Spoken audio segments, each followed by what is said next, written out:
Tapos ka na? Opo. Wala ka nang gusto idagdag pa dyan. Baka meron pa kasi may pahimig si Secretary Aguirre na parang kulang daw eh. Baka gusto mo na idagdag ngayon dahil pagkakataon mo na mas maganda kasi kung nanggaling mismo sa iyo. Wala na po. Wala na? Opo. Okay. Mr. Chairman, may I be recognized? Sino ba yan? Ayan, sige. Kanina, Mr. Chairman, sinabi ng lawyer ni JB Sebastian lahat na gustong sabihin ni JV. Nakinig ako at saka binasa ko. Wala lahat yung sinabi niya. Sabi ng lawyer niya, nagdala siya ng pera doon kay Secretary de Lima sa halaga ng 2 million. Meron. Kasali rin itong kay Jonel Sanchez.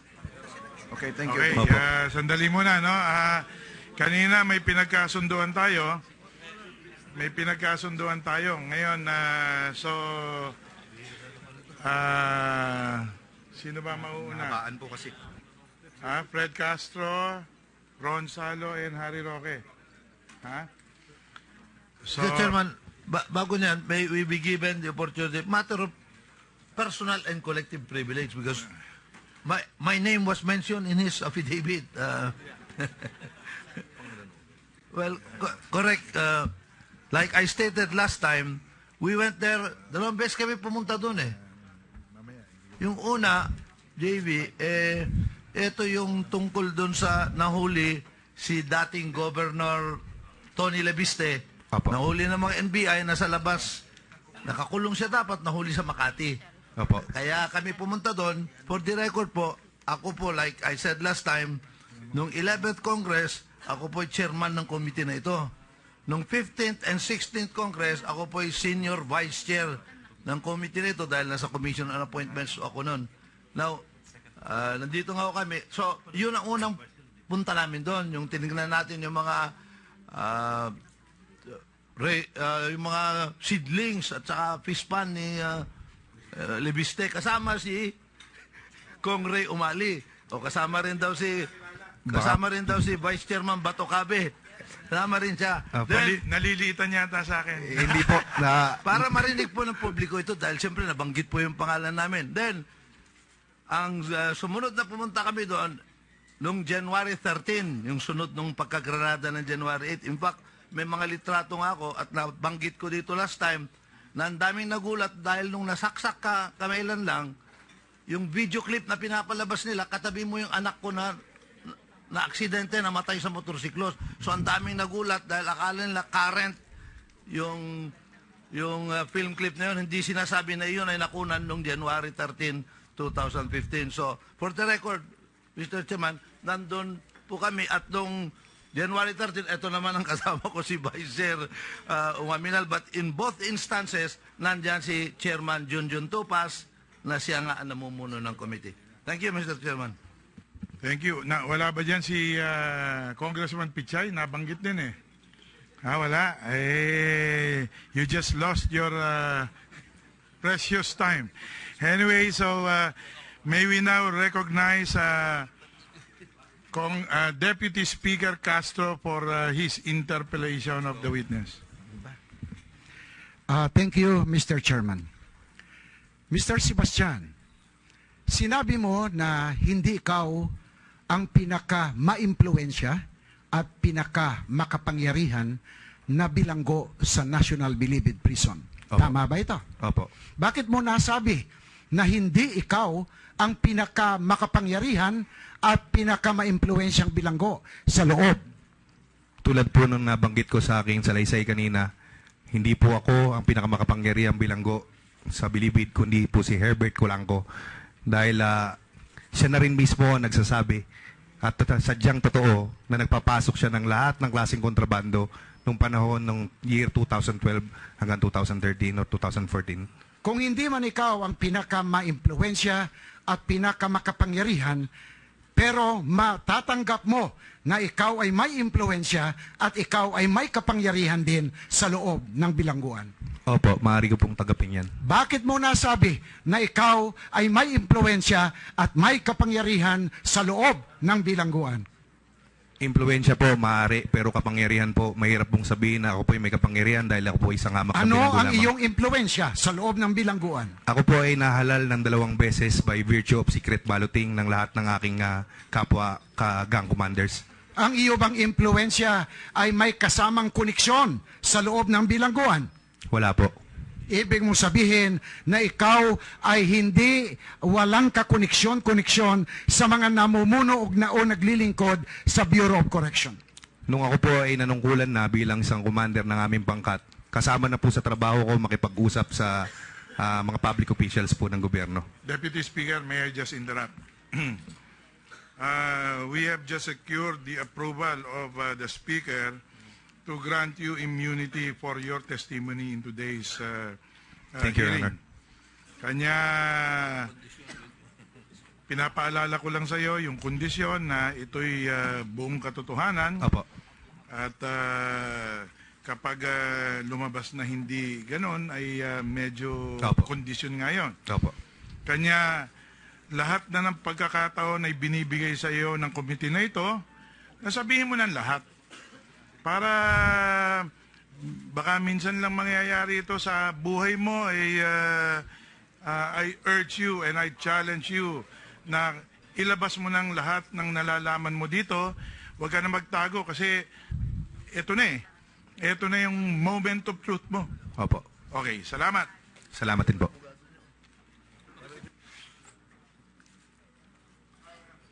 Deputy Speaker, please proceed. Ilang taon ka nang nakabilanggo ngayon, Ginoong Sebastian? Sa kasalukuyan po, 16 na taon po. Ang 16 na taon ay wala ka man lang na-develop na koneksyon o pagkakaibigan na ikaw ay magkaroon ng impluensya sa mga naglilingkod sa Bureau of Correction. Meron po. Partikular sa mga warden at directors po ng Bucor. Ano ang iyong koneksyon sa mga warden? Bilang po ang pinakamataas na leader ng mga gang leaders po sa Bilibid. At ikaw ba'y makakahingi ng pabor sa kanila? Depende po. Kung kapareho ng pabor na magpasok ng kontrabando, magagawa mo bang hingian sila ng pabor? Magagawa ko po pero hindi ko po ginagawa.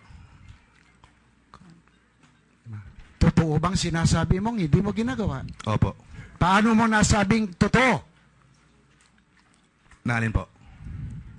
Dahil ang sabi ng ibang testigo ay ang ginagawa ng iba ay ginagawa mo rin. Nagpapasok po ng kontrabando? Oo. Hindi po.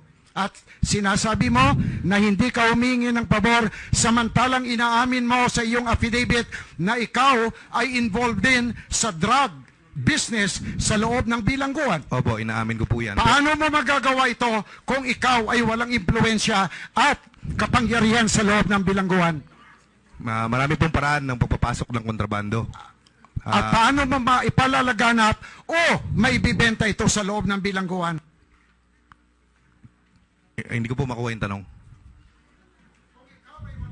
Kung ikaw ay walang impluensya o kapangyarihan sa loob ng bilangguan, paano mo maipalalaganap itong mga droga na iyong nininegosyo sa loob kung ikaw ay walang koneksyon? Siguro po, mas tignan na natin yan as kakulangan ng mga namumuno ng Bilibid, ng BGMP or ng Bucor. Kailan ka nagsimula ng iyong pagsali sa drug na industriya sa loob ng kulungan? Since 2001 po, BGMP days pa, na nasa Manila City Jail pa lang ho ako. Sa loob ng 16 na taon ay ginagawa mo lang ito sa pamamaraan na nakikita ito ng mga may katungkulan sa loob ng kulungan? Sa tingin ko po, nakikita nila. Nakikita nila, pero hindi kanila ginagalaw. Opo. Ibig mong kaming papaniwalain na nakikita ka na may katungkulan pero pinababayaan ang lahat ng katiwalian o illegal na iyong ginagawa na wala kang koneksyon sa kanila. Sinasabi ko po ng paulit-ulit na meron po akong koneksyon sa kanila dahil nga po dala ng aking pananungkulan. Pero partikular doon sa pagpapasok ng kontrabando, marami po kaming paraan ng para papasok diyan at hindi namin kailangan magpaalam sa kanila. At sa loob ng 16 na taon ay hindi ka nagpaalam. Sa matataas na opisyal ho ng Bucor or BGMP, hindi ako nagpaalam. Pero sa mga bababa, May mga pagkakataon na nakikipagsabuatan ako sa mga gwardiya. Sino itong sa mababa na katungkulan na iyong hiningian o nakipagsabuatan ka sa kanila? Kadalasan mga PG1 at PG2 lang eh. Kailangan ko po ba sabihin ng pangalan nila rito? Kung masasabi mo, mas maganda. Mas gusto ko na po muna siguro wag mo nang sabihin, pero particular kung paano ipinapasok, ay handa po ako sabihin. Pero kung ikaw ay hingian ng Department of Justice ng listahan ng mga taong kasabwat mo sa pagpasok ng mga droga at kontrabando sa loob ng National Bilibid Prison, ay magagawa mo. Opo, but not on nationwide television. I would like to request, wala to sa time ko, I would like to request the Secretary of Justice to take note of the commitment of J.B. Sebastian, that he's willing to give the names of all those with whom or who conspired with him in bringing in contraband in the New Bilibid prison.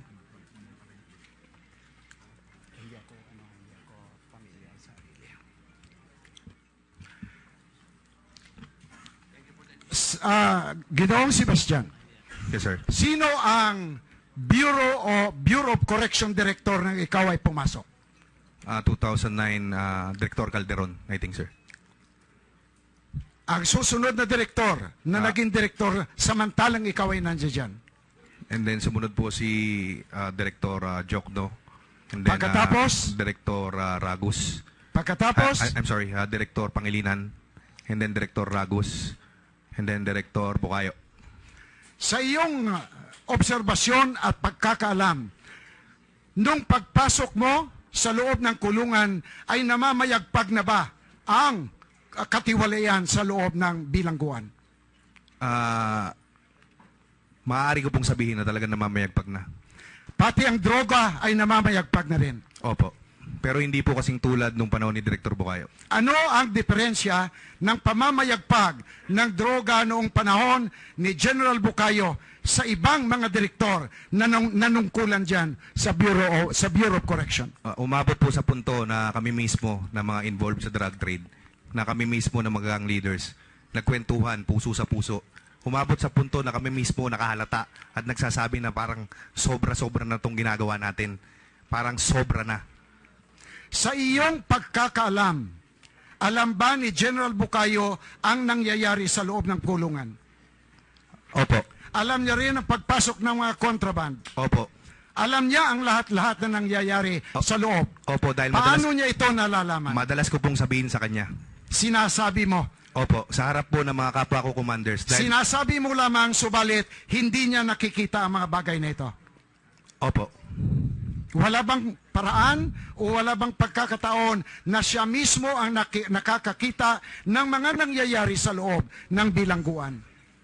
Hindi ko po alam kung nagkakandak siya ng inspection or something like that. Sino ang mga malapit na tao kay General Bukayo sa loob ng kulungan? Bilanggo po ba or gwardiya? Ang mga gwardya ang kanyang binibigyan ng instruction kung ano ang gagawin. Kadalasan po sa superintendent po ang bigay ng orders nang galing sa direktor. Paano mo nalaman na ang order ay nanggaling sa direktor? Madalas ko pong nasasaksihan yan.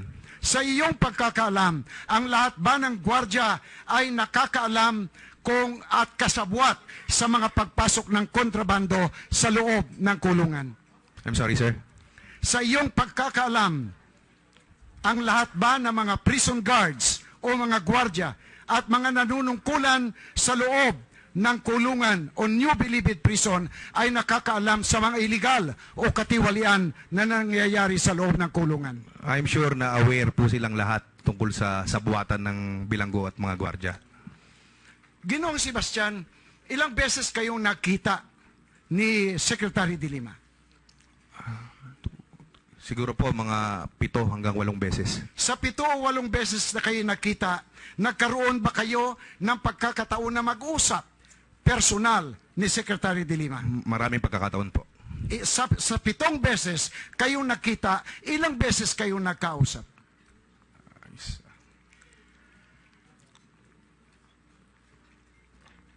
Mga 4 o 5 po.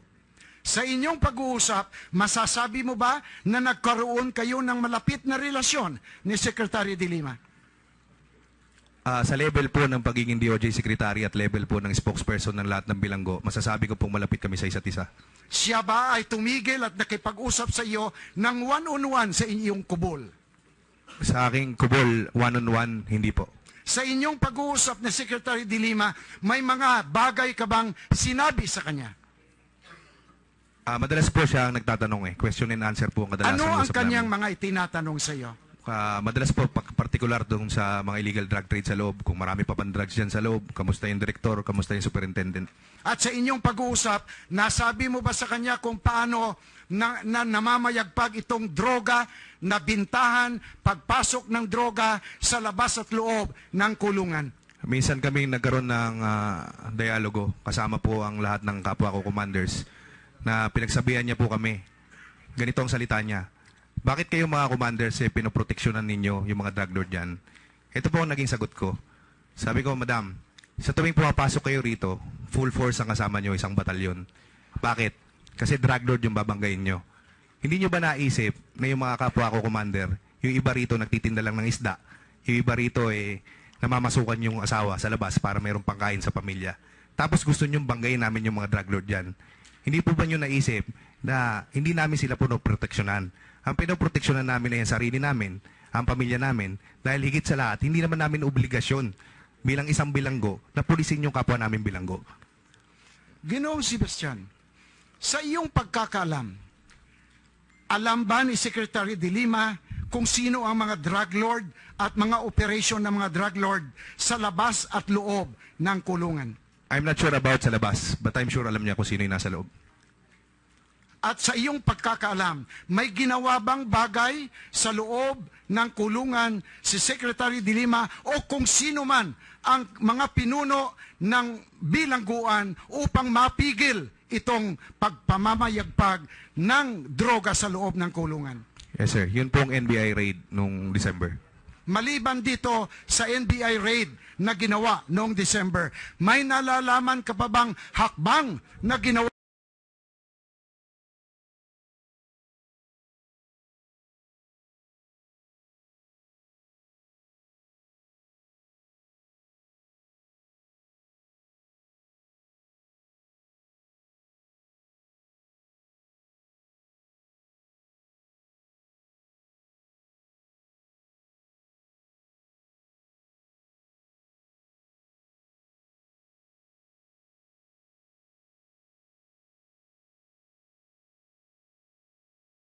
si Secretary De Lima papunta sa Bureau of Correction Director, papunta sa Superintendent, papunta sa mga prison guard upang masugpo itong pamamayagpag ng droga sa loob ng kulungan? Madalas ko naman po siyang naririnig na nagsasabi tungkol sa illegal drug trade na dapat sugpuin. Isa dyan yung partikular na nabanggit ko si Congressman Varinas, pinag-utos niya na dismantle lahat ng kubol dyan sa maximum security compound. Ginoong Sebastian, narinig mo ba o nalaman mo na si Secretary De Lima ay inuugnay sa kanyang driver na si Dayan? Opo, narinig ko po sa television. Narinig mo rin ba o nalaman mo na si Secretary De Lima ay iniuugnay kay Jonel Sanchez? Opo, narinig ko rin po. Narinig mo ba at nalaman din na siya ay iniuugnay kay Cristobal? Warren Cristobal. Lately ko na lang po narinig. Yes, sir. At narinig mo rin ba na siya'y iniuugnay sa'yo? Binging-binging na po ako dyan. Matagal ko na po naririnig. Wala kang naririnig. Matagal ko na pong naririnig. Matagal mo nang naririnig. Opo. Kung sa iyong pagkakaalam, may katotohanan ba ang pag-ugnay kay Secretary De Lima kay Dayan? Mahirap pong magsalita. Hindi ko po kilala si Ronnie Dayan. Kay Jonel Sanchez? Affirmative po. Ako po mismo, saksi, nakita Paano ko. mo nasabi na affirmative? Minsan po kasi nabanggit ko sa aking testimonya na bumisita si Secretary De Lima, kasama si Junel, kasama rin si OIC Ragos. Nung papasok sila ron sa kubol ko or opisina para mag-inspeksyon, pinauna ko silang dalawa. Inaalalayan ni Junel Sanchez ito si Secretary De Lima, pero parang napaawak sa kamay. I'm not sure kung nadulas lang si Secretary nung tinawag niya Sweetie. Ito si Junel. Pero mahina lang po, humingi ng tubig. Sweetie, tubig. Maliban doon ay wala ka nang nakitang iba pa upang magkaroon ka ng opinyon o magkaroon ka ng paniniwala na si Jonel Sanchez ay may relasyon kay Secretary de Lima. Nabanggit ko rin po sa aking sinumbang salaysay na nung araw din pong iyon, ako po ay nag-text kay Jonel. Gawa po nung isang spokesperson ng komando, yung bago pong halal na spokesperson, nagpasayaw po ng ball show. Ang ginawa po niya, yung mga dalaw po namin dyan, pinalabas ng brigada para makapagpasayaw ng babae ng hubad-hubad. Nag-text po ako kay Jonel Sanchez. Sabi ko, Sir, kanina nung nandito kayo, may nagpa-ball show dito. Binanggit ko kung ano yung pangalan. Then nag-forward ulit ng text message sa akin si Jonel. Sabi niya, Sweetie, text ni JB. Tapos inulit po niya yung na-text ko sa kanya. And then in a matter of 5 seconds siguro, nag-text siya ulit sa akin ng wrong send. Sinabi mo na mas maimpluwensya at makapangyarihan si Herbert Colanco ikumpara sa iyo. Opo. Tama ba? Opo. Paano mo nasabi na siya ay mas maimpluwensya o mas makapangyarihan sa iyo sa loob ng kulungan? Ang impluensya po ni Herbert Colanco at kitang-kita naman sa loob ng kulungan dahil nga sa pagpapapasok niya ng lahat ng klase ng kontrabando. Yung weekly concert niya na very unusual. Kasi 2 o 3 10-wheeler trucks ang pumapasok doon on weekly basis. Tapos yung mga fans niya, from Muntinlupa, siguro mga 300 to 500 members, binabayaran niya ng 500 pesos each. Yung mga dalaw po namin, hirap na hirap ng dumalaw dahil kailangan nakakarpeta ka. Pero si Herbert Colanco, kahit 1,000 dalaw niya, pasok pa din. Kung ikaw ay hingian ng listahan ni Secretary Aguirre ng mga pangalan na binabayaran ni Colanco, magagawa mo ba? Opo. At this point in time, Mr. Secretary, Mr. Chairman, Not again I would like to Yeah. put it in record that Mr. Sebastian is willing and ready to give Secretary Aguirre the list of all persons working as employees of the Bureau of Correction whom Herbert Colanco is paying or bribing for that matter. Maidagdag ko lang po, sir. Hindi lang po natatapos sa loob ang impluensya ni Mr. Herbert Colanco. Kinatakutan po talaga siya sa bilibid. Meron pong isang kwento na nangyari sa Bikutan. Asawa po ito ng dating isang NBI confidential agent, si Martin Soriano. Nagkasagutan sila at nagtalo sila tungkol sa sugal.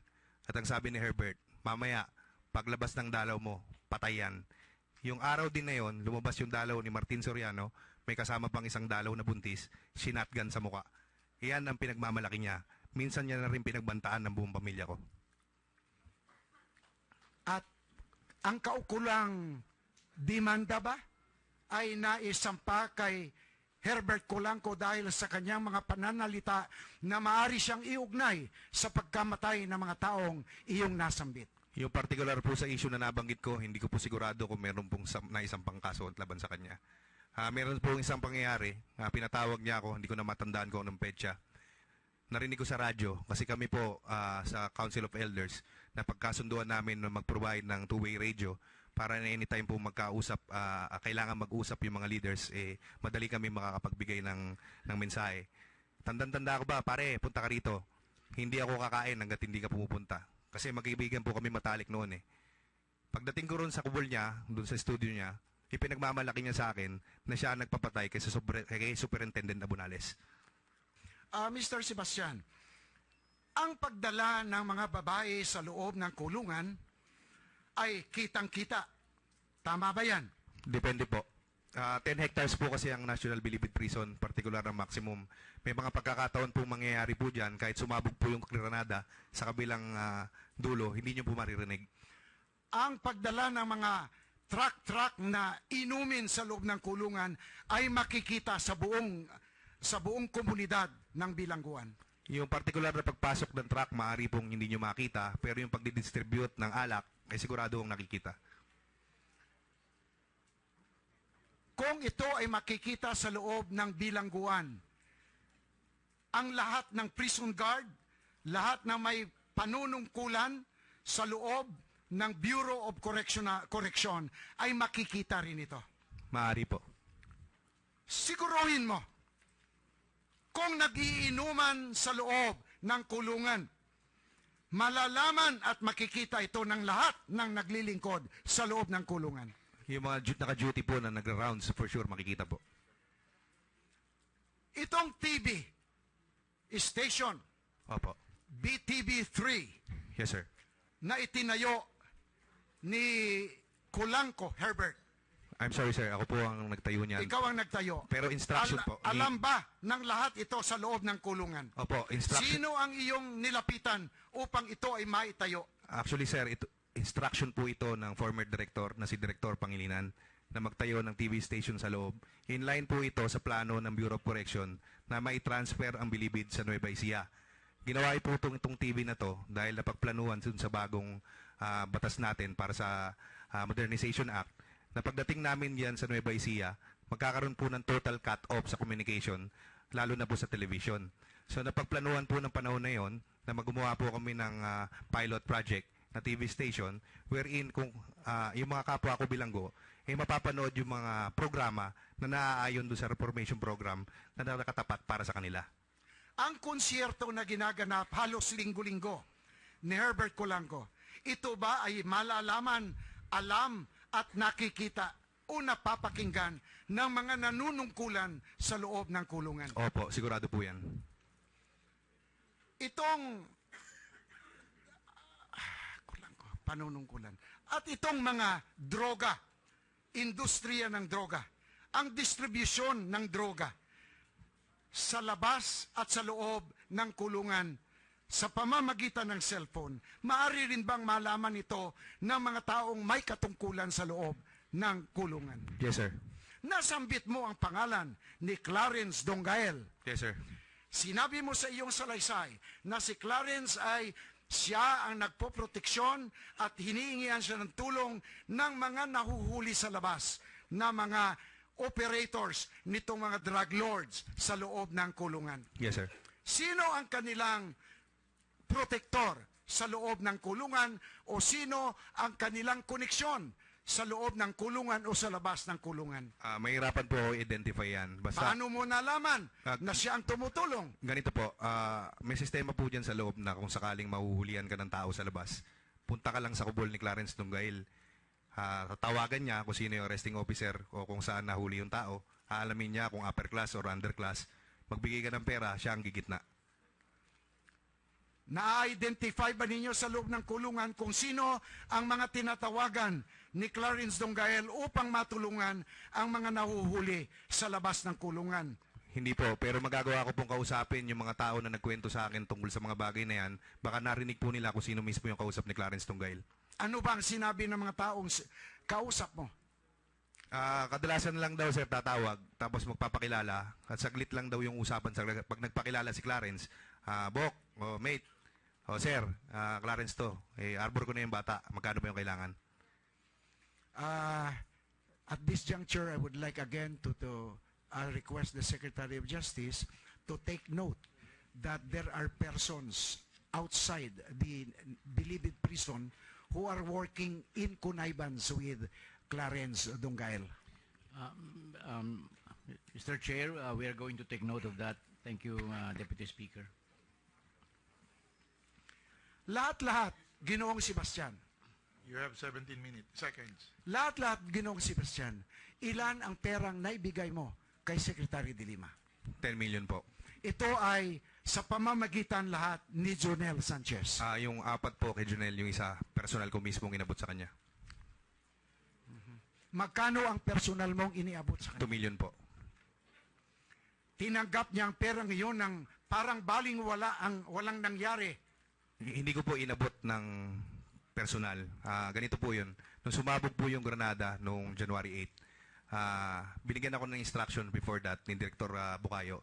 JB, darating si Secretary, pasurrender ka ng mga barel. Bilang pong nahalal na leader ng buong maximum, ang nakaulian po namin dyan, ako po yung magpapatiuna na mag-surrender ng mas maraming armas para mahikayat ko yung mga kapwa ko leader na mag-surrender. Nung panahon po yan, nag-surrender ako ng isang Armalite, isang Intratec, 4 na 45, at saka isang Granada. Nung inilatag ko sa lamesa, pinatawag lahat ng commanders, paraming sinurrender si JB, tapatan nyo kahit kalahati.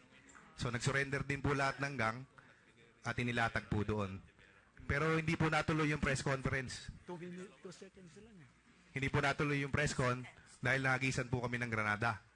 Pero nasabihan po ako ni Junel that time through text na darating si Secretary para sa command conference or press conference. So noong time po na yon, nag-order si Secretary de Lima na ilipat lahat ng gang commanders maliban sa akin sa Bartolina sa medium security compound. Nakiusap po ako sa kanya na wag nang ituloy. Kasi nangyari na nga yung Bilibid 19, sinisisi na ako ng buong maximum kung bakit natigil yung sarap ng buhay nila dyan. And then lahat ng leaders itatapon pa because of me. Sabi ko baka wala na akong uwian at magalit na sa akin pati mga kakosa ko. Napagbigyan niya naman po ako.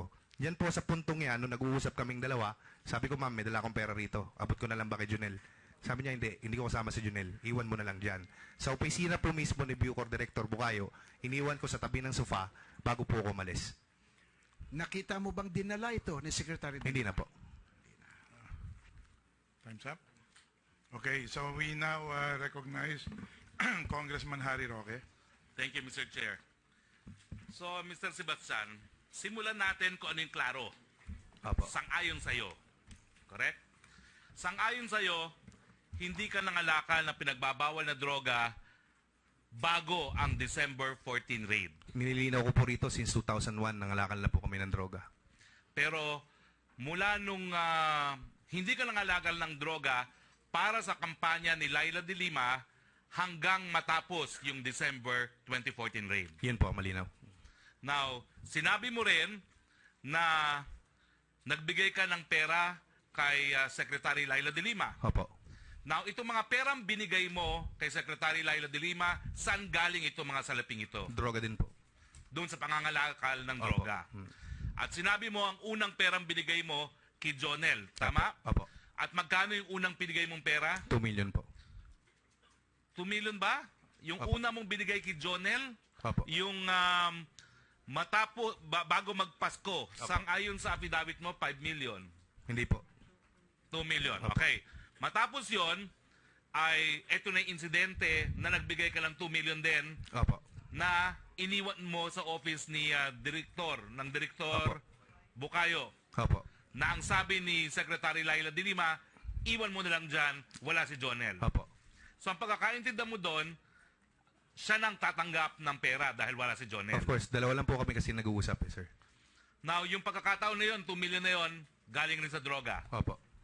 Matapos yan, ikaw ay nagbigay at nagkalap ng magkano pang salapi? Additional po na 6 million po.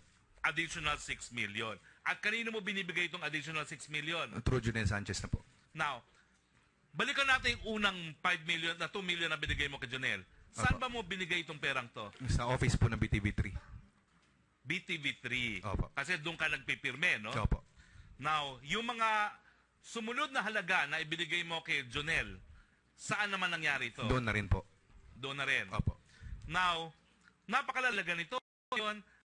Ano mong binibigyan niya? Nakabalot beto? Nakabag? Paper bags po. Ganyan lang po 2 million eh. Pagbago po yung tigo 1,000 peso bill. Okay. Pero ang binibigay mo, mga 1,000 peso bill. Opo. Saan mo makinukuha itong mga bills na ito pag binibigay mo kay Jonel? Maliit pa ho ang 2 million sa loob ng Bilibid. Actually, makakita kayo ng 30 million dyan nagsusugal a night. Okay. So, sa loob lang talaga yan. Kapwa preso nagbibigay sa'yo nung Opo. halagang yan. Oo. Okay.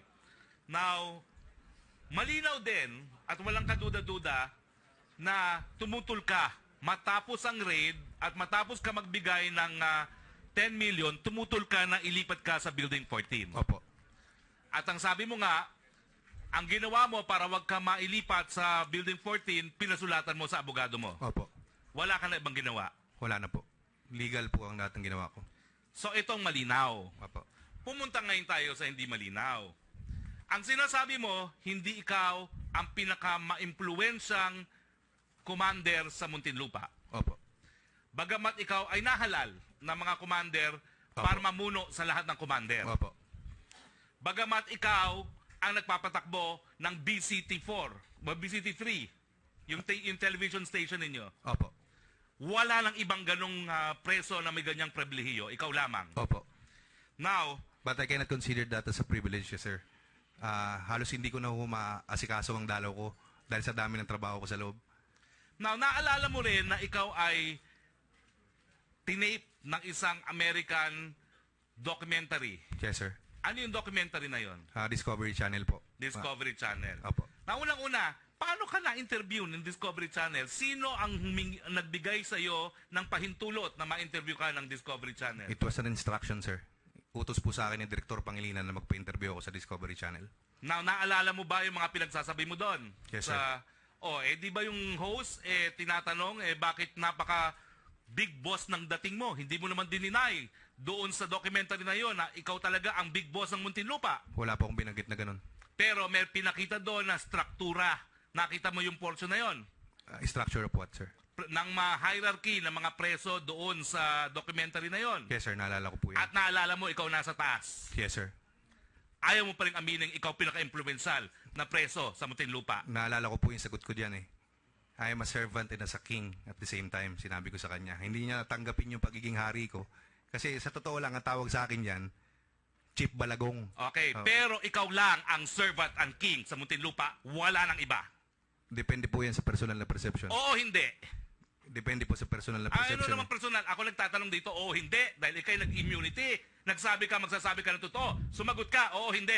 Depende po yan sa personal na Ano perception. namang personal yan? Ano kailangan kong Katulad ko, ma-consider? sinasabi ko po na ako ay servant. Pero ang tingin nyo sa akin ay king. Hindi po tayo matatapos magdiskusyon dito. Dahil ang Okay tingin ko, servant nga, ako ang eh. tanong ko, wala lang ibang ganun na posisyon. Meron po kasi meron po 12 gangs eh. Hindi lang naman po ako nag-iisang leader sa loob. Meron kaming 12 gang sa loob na bumubuo dyan sa 14,000 inmates. Okay. Pero inamin mo na nga na lahat sila hinalal ka, Opo. pinaka-leader.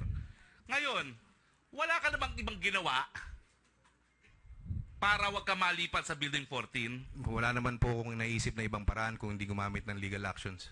Hindi mo naalala na nabalita sa periodiko at sa television, nagkaroon ng 100 plus armed men na tinututulan at pinipigil ang paglipat mo sa Building 14. 100 plus. I'm sorry, sir.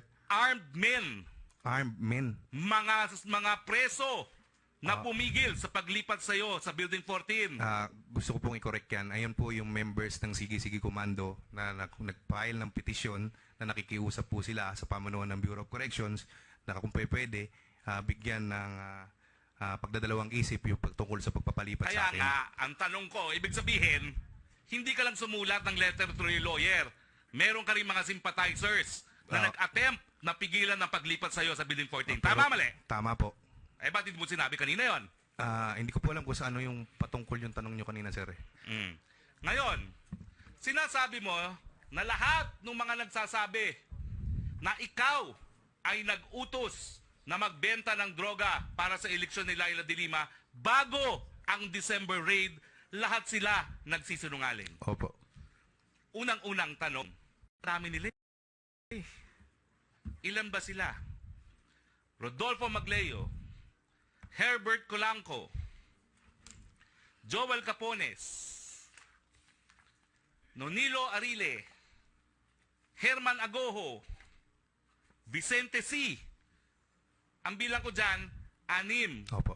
Ang susunod kong tanong, bakit hindi namin papaniwalaan yung 6? Nag-iisa ka lang nagsasabing hindi ikaw nagutos. I'm sorry, sir, pero with all due respect, hindi na po ako magugulat kung 14,000 yung mag-witness against me. Dahil kaya po, ako po ang sinisisi nila kung bakit na-discover ang lahat ng kalokohan sa Bilibid. Ang lahat ng tao dyan masaya. Parang nasanay na sila ron sa mali. Kaya nung lumabas yung tama, ako na ang lahat ng may kasalanan. Pero alam mo, sa sistema ninyo, hiwa-hiwalay naman kayo mga gangs, di ba? Opo. At kayo naman, ang inyong pulisiya dyan, as much as possible, peaceful coexistence, correct? Yes, sir. O hindi ba kapag sila yung nagsinungaling, pwedeng ito'y maghihudyat para magkaroon na naman ng labanan sa loob? Yes, sir. Ganon din po kalinaw na sa simpleng basketball game, nagkakaroon ng riot. Can you imagine, uutusan ko yung leader na isang gang para magbenta Pwede ng ba shabu? sagutin mo ako? Yes, sir. Sinasagot ko po. Yes, pwede. Na kapag sila'y nagparatang ng kasinungalingan na gaya nito, na magiging dahilan para ikaw ay magkaroon ng pananagutan, posible ito magsimula na naman ang gulo sa loob. Opo. Ang sinasabi Gentlemen, mo, may I just interrupt? Please manage your emotions, please, so that we will be able to handle this more properly. Thank my you. emotions are very much handled, Mr. Chair. I'm just using my legal voice. For the record. Please proceed. As Attorney Ferdinand Topacio can attest to, because we have been on opposite sides so many times. So ang sinasabi mo, yung anim na yon, nagsisinungaling, bagamat alam nila na po pwedeng maging mitsa ito ng pagkakagulo na naman sa Muntinlupa. Yes, sir. Now, isa-isahin natin. Joel Capones. Ipinatawag ako ng Disyembre 2013 ni JB. Pinatawag uli ako ng 2014. At ang sinasabi nila rito, pinilit mo silang mangalakal ng droga para sa kampanya ni Secretary de Lima. Anong personal na dahilan para magsinungaling itong Joel Capones? Your Honor, personal na opinion ko po ito. Sige-sige siya, ha? Opo. Sige-sige. Sputnik At sinabi mo na, Sputnik po. oo, sinabi mo na itong sige-sige, sila rin yung nag-organize ng 100 armed men para tigilin yung lipat mo Your sa Honor, Building 14. Your Honor, I'm sorry. Sige-sige Sputnik at sige-sige Komando, magkaiba po yan. Oh. Ano naman ang dahilan niya para magsinungaling? Your Honor, kasama po siya sa Bilibid 19. Ako po ang sinisisi niya kung bakit sila nalipat sa NBI. So kung ganyan ang dahilan mo, sasabihin mo na lahat ng 19 na nailipat, ikaw talaga ang sisisihin. Yes, maybe, sir. Pero di ba totoo naman ang sinabi nila?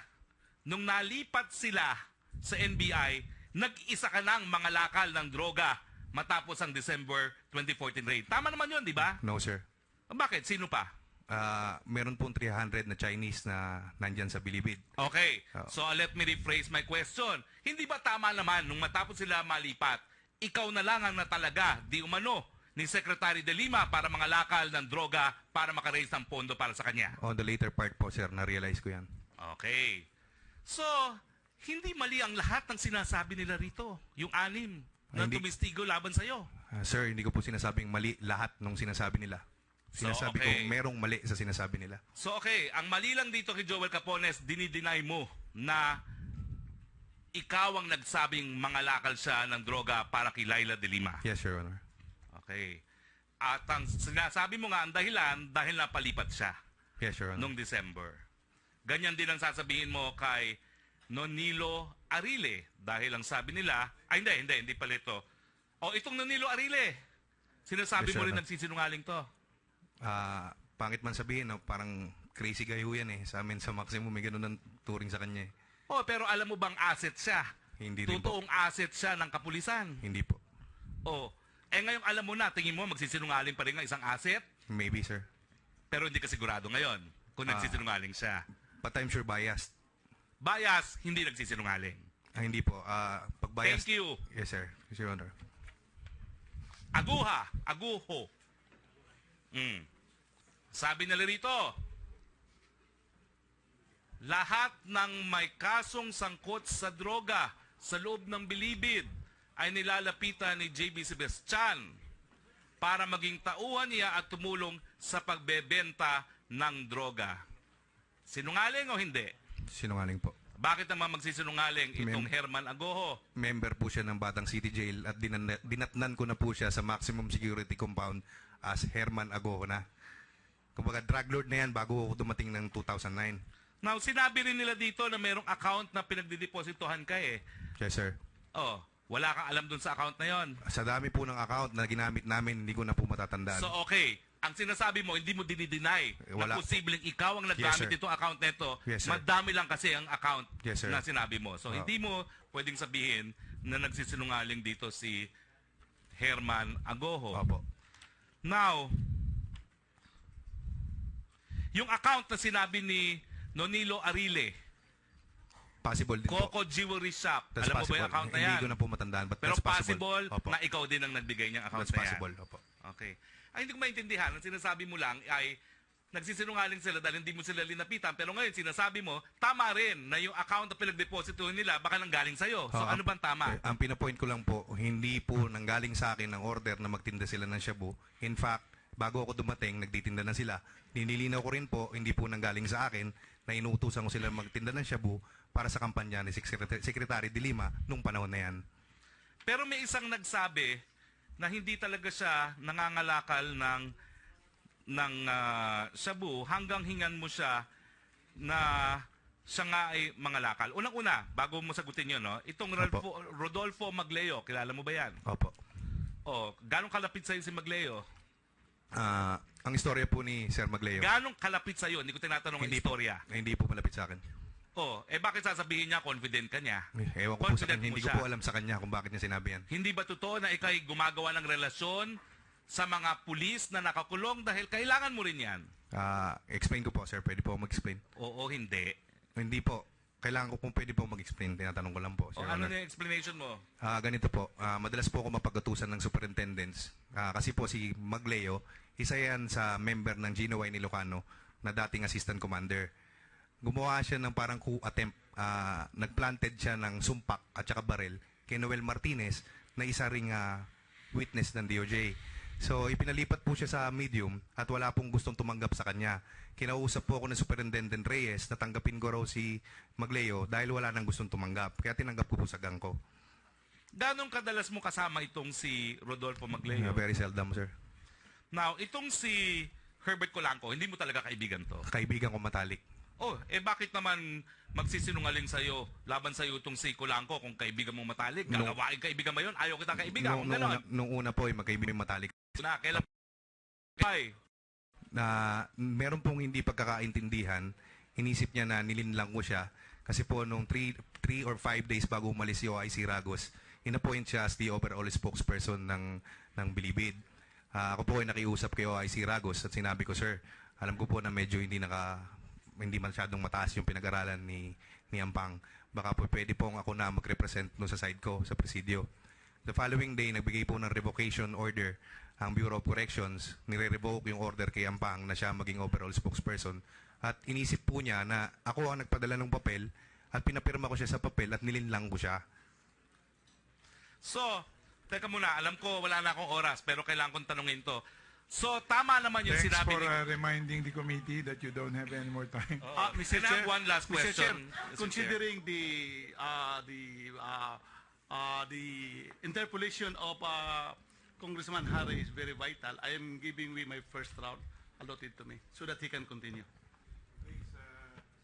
You have 3 minutes. 3 minutes. Haba naman nun. Okay. 1 minute na lang. Okay. Pwede na? So, totoo yung sinabi ni... Yes, Mr. Chair. Totoo yung sinabi ni Colanco na talagang nagkaroon kayo ng hidwaan dahil nga nahati yung Muntinlupa. Yes, sir. Sa iyong presidio at yung sa kabila sa Yes, kanya. Your Honor. Now, ilang beses muli kayo nagkita ni Laila de Lima, ni Secretary Laila de Lima? 7 to 8 times, Your Honor. 7 to 8 times. Pero, inamin mo rin na kinausap mo si Sandra Cam. Yes, Your Honor. Bakit sabi ni Sandra Cam, ang sabi mo mas marami, minimum 14? Hindi po. Hindi po. Okay. Miss Sandra Cam, ilang beses niya sinabi? Sabi niya sa akin, 8 to 12 times. Di ba yun ang sabi mo, JB? Yes po, tatandang po. Paano na yan? Nagsinungaling ka na naman ngayon. Hindi po. Nabanggit po yung 8 eh. Ano pang ang hindi ba totoo na kaya mo dinideny ang malahat ng involvement mo bagong Disyembre dahil ayaw mong isipin ng taong bayan? Ikaw talaga ang utak at ikaw talaga ang kadahilanan kung paano naka-raise ng pondo si Secretary Laila de Lima sa pamamagitan ng pagkakalakal ng pinagbabawal na gamot maski pa bago ang Disyembre Hindi po. ng Your Honor, 2014. sinasabi ko lang po ang totoo. No further questions, Mr. Chair. Thank you. Now we recognize Congressman Ron Salo. Anyway, before that, I just want to give you the total number of interpellators. I have about 41 now. And you give them plus minus 10 minutes each to include the answers. We will need about 7 hours to complete the testimony, the cross or the interpellation of this particular witness. So please bear with us. Kanina po, hindi sana ako magpapaserve ng tanghalian hanggat hindi natatapos. Pero baka hindi na ko tayo makapagtanghalian kung 7 hours itong interpellation. So may I request the COMSEC to please make the necessary arrangement to serve food. Thank you. Ron, Kong Salo, you're now recognized. Maraming salamat, Mr. Chair. Una, Mr. Sebastian, kinokomment kita dahil dito sa sinabit mo na affidavit, sobrang exhaustive. Nandito ako. I'm sorry, sir. I'm sorry. Nakita ko sobrang detalyado at sobrang exhaustive. Pinakamahaba sa lahat ng mga affidavit na nagsumite rito sa committee ito. Yes, Your Honor. Tanong ko lang muna, ano bang natapos mo, Mr. JB? College dropout po ako, third year college po. Third year college, Opo. college dropout. Ikaw ba talagang nag-prepare ng affidavit mo? Yes, sir. Personal? Yes, Your Honor. Lahat ng nakasulat dito? Yes, Your Honor. Lahat ng pahinang ito? Yes, Your Honor. Maliban po sa annexes. Maliban sa annexes. Ano sa tingin mo nagudyok sa'yo para pumunta rito sa komite? Papapansin natin na simula nung nagsimula ang hearing na ito, ikaw na yung flavor of the month. Ikaw na yung hinahanap ng committee ito na magbigay ng liwanag dito sa lahat ng mga pinag-uusapan dito. Pero mukhang nagpatumpik-tumpik at tumagal. Hindi po.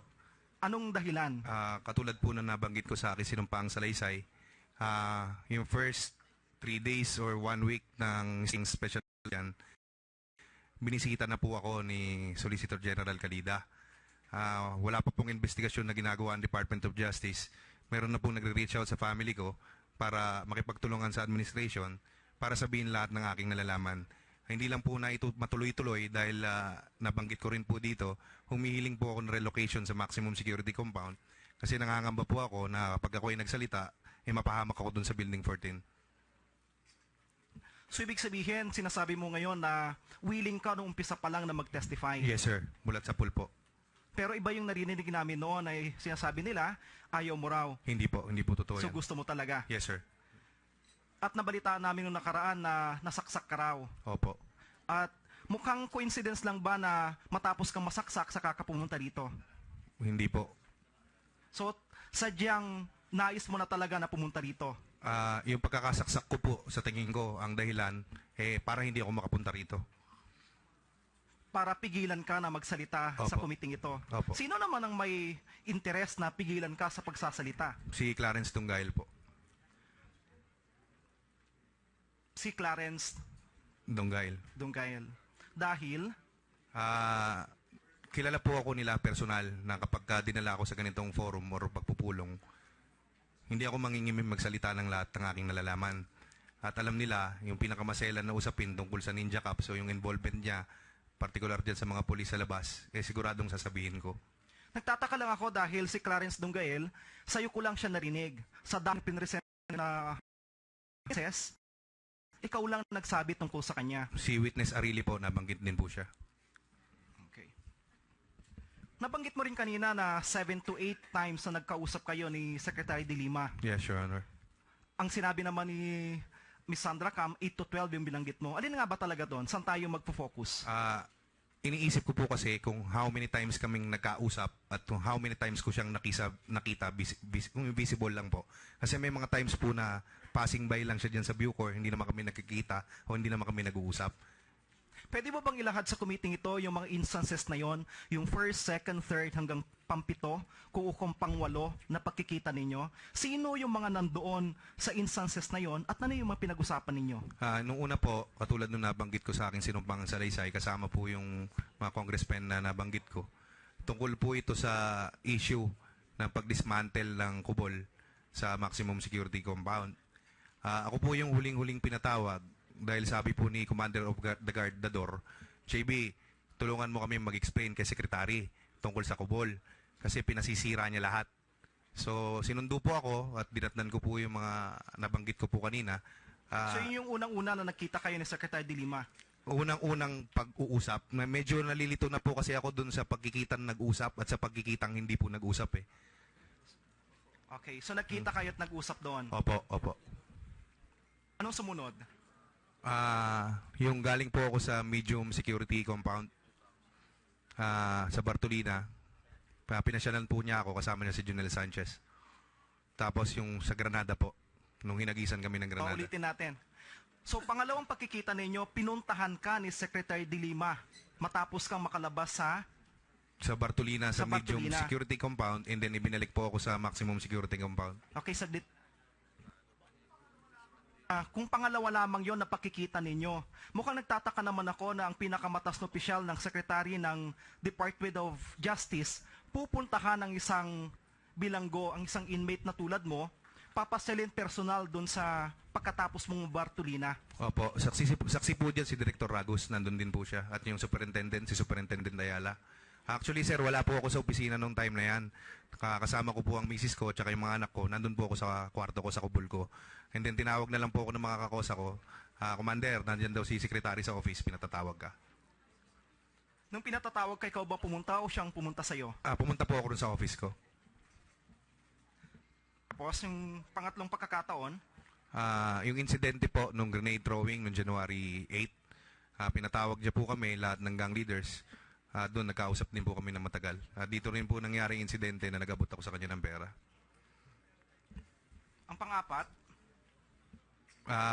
Sa simbahan, yung isa sir sa brigada, parang nandun siya sa dorm 9B at pinatawag ako ng members ng patrol unit. Naghihintay si Secretary de Lima, tinanong niya sa akin, bakit dito sa brigadan to mabango? Sabi ko, medyo stricto po kasi talaga ako sa disiplina. ang panglima, Hindi ko na ho talaga ma-recall yung iba, sir. Medyo madalas ho talaga. Dahil yung katungkulan ko po as spokesperson, madalas ko talaga siya nakakaharap. so alin nga ba talaga yung tama rito? 7 to 8 times o madalas mong Hindi ko na po maibigay na accurate kung ilan at saka kung kailan. so naalala mo yung mga una niyong pagkikita pero yung mga bandang huli hindi mo na maalala? Opo, opo. Okay. In between na nakikita kayo ni Secretary de Lima, nagkakaroon pa ba kayo ng ibang pag-uusap? Either personal, through text, or through other people? Through Junel Sanchez po, I believe. Through Junel Sanchez? Yes, sir. So, ibig sabihin, madalas mong textmate si Junel. Opo. So, kailan nagsimula yung pagiging textmate ninyo ni Junel Sanchez? Ang nagpakilala po kasi sa akin kay Secretary de Lima ay si Junel Sanchez. Meron po kasing insidente dyan sa Maximum na ikinagalit sa akin ni Secretary de Lima. Nabanggit po ito ron sa documentary film na pinakita ng Discovery Channel. Meron po ako isang miyembro ng Sige-Sige Commando na madalas pinagsisimulan ng gulo dyan sa loob hanggang sa umabot sa point na lumaban siya sa akin kasama yung mga kakosa ko at napalo. At nakita ni Secretary de Lima yung itsura ng tao. Ang ginawa niya, pinatawag niya yung isa sa akusado at sinabi niya sa opisina na kung hindi mo ituturo si JB Sebastian, ipakukulong kita ng habang buhay. Sino nagsabi nun? Si Secretary de Lima. So, ibig sabihin, mayroon ng idea na si Secretary de Lima na ikaw nga ang gumawa nun? Opo. Sino sa tingin mo naman nagsabi sa kanya? Dahil po medyo istrikto ako sa pagdidisiplina dyan sa mga kakosa ko.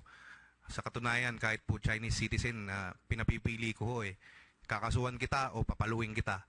Ako lang ho ang commander dyan na mamamalo ng inchik So, kapag nagkakaroon sila ng pagkakataon na may pwedeng magsumbungan, si De Lima man o director man, gagawa talaga sila ng paraan para masira ako. Ang mga guards ba na mamalo rin? Sa matagal na panahon, wala naman po ako nabalitaan. Nang bubugbugo, meron mga insidenteng ganyan. So, ibig sabihin, mas makapangyarihan ka sa mga guards sapagkat ikaw na mamalo mismo sa mga kakosa mo, sila hindi nila magawa yon. Ganito po kasi, Your Honor, kapag pumasok ka as miyembro ng isang gang, nakapaloob dyan na alam mo kung ano yung paraan ng pagdidisiplina.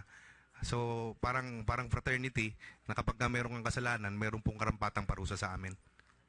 Tuloy ko yung tanong ko kanina tungkol dun sa ka-textmate mo si Junel Sanchez. Yes, Your Pero Honor. si Secretary de Lima, nagkaroon ba ng pagkakataon na magkaroon din kayo ng pag-uusap through text? Never, Your Honor. So, hindi sa kayo personal po niyang telepono, never po. Never. Yung tinanong kanina, hindi mo sinagot ng tahasan kung nagkaroon kayo ng relasyon ni Secretary de Lima? Hindi po, hindi po. Okay. So, malinaw yon. Opo. Okay. So, ang relasyon nyo lang basically is between secretary siya o at naging head ng Yes, sir. Bucor at Yes, ikaw Your ay Honor. isang Spokesperson po ng lahat ng inmates, Your Honor. lahat ng inmates. Dito doon sa ipinalabas doon sa Discovery Channel, nakita ko yung ganda ng kubol mo. Yes, Your Honor. Ang description po ng marami po, pang 5-star yung kubol na meron ka. Tama ba yon? Kung ikukumpara po natin yung kubol ko o yung opisina na pinakita sa Discovery Channel, kung makikita po natin lahat ng existing kubols na nandoon na hindi pa nagigiba, pinakasimple po yung sa akin. Ang kwento po dyan, kung pwede kong sabihin, Parang White House po ito ng leaders ng Sige-Sige Commando. 30 years na po itong nailatag at parang pribileyo ng isang leader ng komando na nahihalal na doon ka titira kapag ikaw ay nahihalal as leader ng komando. Pero napansin ko po medyo malaki yung space. Mas minabuti ko na i-convert into public magamit o for common use yung lugar. So, nung binisita po ito ni Direktor Pangilinan, nakita niya na feasible yung lugar na paglagyan ng TV station. Kaya inutusan niya po ako na magtayo ng TV station dun sa opisina. Yung kwarto ko po, hindi po kayo maniniwala, ako po ang merong pinakamaliit na kwarto dyan sa maximum. Kasi laki lang po ng selda ko sa 14. Okay.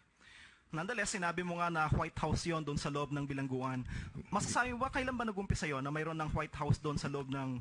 2009 po ako dumating. Pero meron po akong ginawang interview kay Monsignor Ulaguer at sinasabi niya na bago raw ako dumating, mga 15 years to 20 years na existing yung bahay na yun eh. Pinaayos mo na lang? Pintura lang po eh. Pintura lang. Sino nagbigay sa'yo ng pahintulot para ayusin?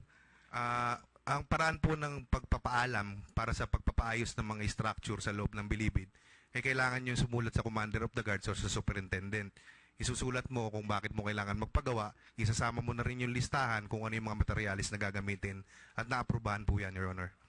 Sino nag-approve noon? Sa natatandaan ko, si Superintendent Swarscorp, Your Honor. Mayroon ka bang ibinigay na inipabor para paboran, para bigyan ng pahintulot yung request mo na yon? Hindi po, wala po, Your Honor. So wala kang ibinigay, wala kang... Basta sumulat ka lang, nagpaalam ka lang, pinayagan ka na. Opo, ganun naman po nakagawian sa Bilibid, Your Honor. Dito sa, binanggit mo nga kanina na mayroon kang naibigay na 10 million pesos. Total to 10 million, Your Honor. Total. Simula sa umpisa yun hanggang dulo. Yes, Your Honor. Lahat ng binigay mo na yon, ang pag-uusap na yon, nagkaroon ka ba ng, maliban doon sa binanggit mo na dito sa salaysay mo, nagkaroon ka ba ng pag-uusap kay Secretary De Lima bago mo gawin yung pagbibigay ng 2 million nung umpisa? Through Junel Sanchez, Your Honor. Through Junel Sanchez? Yes, Your Honor. At lahat ng 10 million na yon galing yon sa droga? Yes, Your Honor. Matuturing mo ba ng sarili mo drug lord doon? Yes, Your Honor. Okay. Maliban kay Secretary De Lima, meron ka pa bang ibang binigyan na opisyal na pera? Maliit lang po, Your Honor. Kumbaga, parang kung tawag namin pang merienda sa mga superintendents po, Your Honor. Mga magkano yung pang merienda na yan? Sa 20,000 below, Your Honor. Malaki na yung 50,000. Malit nga lang yung merienda nga ninyo doon sa loob. So, 50,000, yun yung pang merienda doon sa loob. Yes, Your Honor. Okay. So, sino-sino ang mga yon na tumanggap ng pangmerienda na yon? At ilang beses ka nakapagbigay ng pangmerienda? I'm sorry, Your Honor. I cannot divulge in nationwide television, but I'm willing to give list of names kay Department of Justice Secretary. Sinabi ni Arile sa kanyang testimonya sa paragraph 5 ng affidavit, nung kalagitnaan ng Nobyembre taong 2014, sinabi sa akin ni JB na alisin niya sa maximum ang mga balakid sa kanyang negosyo upang masolo niya ang kalakaran ng droga sa loob ng Bilibid. At ang malilikom niyang pera dito ay gagamiting pondo ni Sec. De Lima para sa noong paparating na halalan 2016. So ibig sabihin po nito, ang sinasabi ni Norile, nag-usap kayo personal. Anong masasabi mo po rito? Hindi po totoo yan, Your Honor. Hindi totoo ito. Yes, Your Honor. Pero, lumalabas din na, sasabi mo, lahat ng mga nagtestimonya rito, kasama sa grand scheme, yung pagpapaalis nung Bilibid 19. I'm sorry, sir? Isang kasama sila sa isang scheme para alisin sila para masolo mo yung droga doon sa loob. Yun lahat ang testimonya, lahat ng mga pumunta rito. Yes, Your Honor. Base po sa testimonya nila. Base sa lahat ng nagsasabi, yun ang dahilan. At tunay nga na ikaw nga yung naiwan doon. Pero sinabi mo dito sa testimonya mo, mukhang nagulat ka nga at na medyo masama quote-unquote yung loob mo nung kausapin ka ni Jonel. Dahil lumalabas na pinaalis nga sila, pero ikaw naman yung gagamitin na mag-isa. Yes, Your Honor. Pero bakit sasama yung loob mo kung sakasakali, samantalang masusolo mo nga yung drug trade doon sa loob? Your Honor, katulad po nung nabanggit ko sa sinumpaang salaysay ko, magmula ho nung raid, after the raid ng NBI, Diyan na ho nagsimula yung napakalaking problema ng pamilya. Hindi ho nakakatuwa sa bilibid na mapagbintangan kang ikaw ang nagpatapon ng lahat ng drug lord. Wala akong kakausap sa iyo, walang makikipagtransaksyon sa iyo. At laging nanganganib ang buhay mo, pati na ang pamilya mo. Hindi ko alam na unknowingly o na meron akong nakakausap na isang action agent diyan sa loob. Siguro po mas okay kung makausap niyo na lang po ang Director Bukayo o yung Director ng PAOK tungkol diyan. Hindi mo nasabi kung paano mo ginagawa yung proseso. Ano ba yung proseso ng drug trade mo doon sa loob? Almost the same process katulad din po ng mga ginagawa ng lahat ng gang leaders sa loob. Una, i-identify mo kung sino yung mga kakosa mo na buhay pa or meron pang koneksyon yung kalakal niya ng droga sa labas. And then kukonek ka doon sa Chinese na nandun din sa teritoryo mo, magma-mark up ka ng price, kuha ka ng 1 kilo, patong ka ng 200,000, ipapasa mo rin sa tao mo, and so on and so on. Ganun lang po yung kalakalan dyan. Saan ang gagaling yung droga? Saan yung source? Sa mga Chinese traders po. Sa mga Chinese traders. Paano naman ipinapasok ng mga Chinese traders? Pinapasok ba yon o yung kalakaran ng nagaganap doon sa labas? Yung big bulk o yung mismong negosyo, hindi po nagaganap dyan sa loob. Pero meron din po pumapasok na konti, panggamit, yung iba naman pinambebenta rin pero hindi po ganun karami. Yung binanggit mo kanina, yung 10 million, yun yung galing na personal sa'yo. Tama ba yon? Yes, Your Honor. Lahat naman nag-testify dito, nagsasabi na pinamit mo sila, miniting mo sila, at binigyan mo sila ng kota, at lahat sila nagsasabi na nagbigay sila ng pera sa'yo para kay Secretary De Lima. Saan napunta yon? Your Honor, hindi po totoo yung sinasabi nila. So ibig sabihin, isa man sa kanila, walang nagsasabi ng totoo na nagbigay sila ng pera sa'yo? Yes, Your Honor. Wala ring katotohanan yung sinasabi nila na nag-meeting kayo, kasama sila lahat at binigyan mo sila ng kota? Yes, Your Honor. Hindi po totoo yan. Mukhang tangi ikaw lang yung nagsasabi. Lahat nung iba yung testimonya, samantalang ikaw lang yung naiiba sa kanila. Yes, nakikita ko po.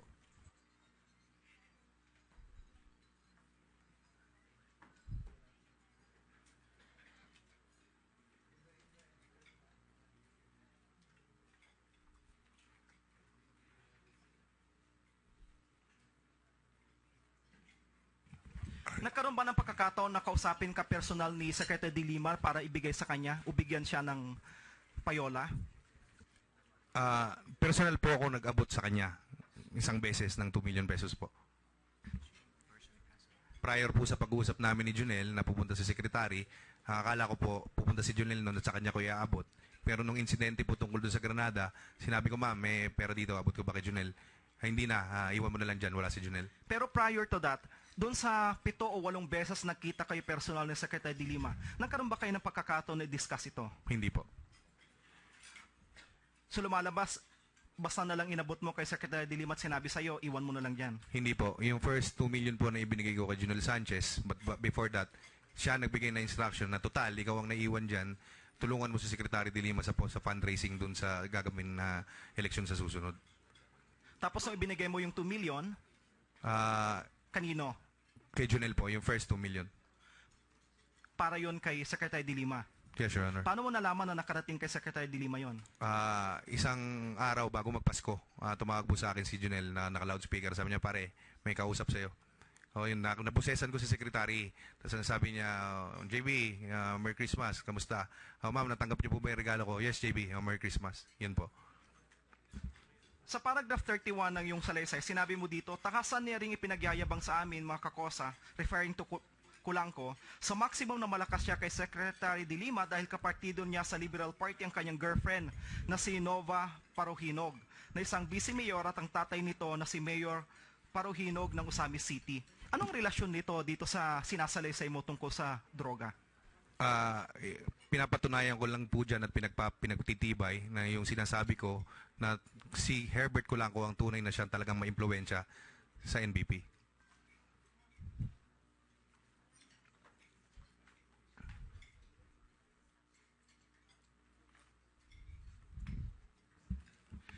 Sa totoo lang yung mga detalye mo, hindi ganun ka-consistent. Pero pare-pareho yung sinasabi mo na may perang natatanggap si De Lima, Secretary De Lima, sa'yo para sa kanyang campaign fund. Tama ba? Yes, Your Honor.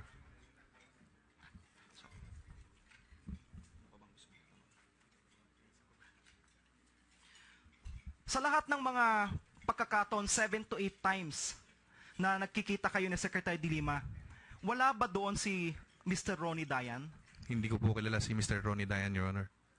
Mukhang nakapagtataka lang sapagkat sa lahat ng mga nagtestimonya dito at lahat ng mga tao kilala na si Ronnie Dayan. Tangi ikaw lang atang hindi nakakilala sa kanya. Si Junel Sanchez lang po talaga ang kilala ko, Your Honor. So hindi kayo nagkaroon ng pagkakataon na magkaroon ka ng transaksyon o pag-uusap with Ronnie Dayan? Never, Your Honor. That's all, Your Honor.